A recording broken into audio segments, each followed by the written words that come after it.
கந்த சஷ்டி கவசம் விரும்பிய பாலன் தேவராயன் பகர்ந்ததை காலையில் மாலையில் கருத்துடன் நாளும் ஆசாரத்துடன் அங்கம் துலக்கி நேசமுடன் ஒரு நினைவதாகி கந்த சஷ்டி கவசம் இதனை சிந்தை கலங்காது தியானிப்பவர்கள் ஒரு நாள் 36 கொண்டு ஓதியை ஜெபித்து உகந்து நீர் அணிய அஷ்டதிக்குள்ளோர் அடங்கலும் வசமாய் திசமன்னர் என்ம சேர்ந்தங்கருள்வர் மாற்றலர் எல்லாம் வந்து வணங்குவர்.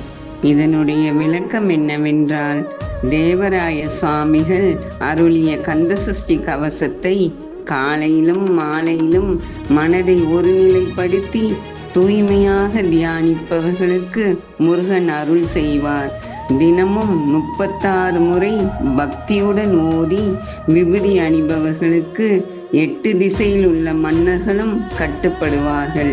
பகைவர்கள் வந்து வணங்குவார்கள். முருகன் அருளால் எல்லாவித நன்மைகளும் கிடைக்கும்.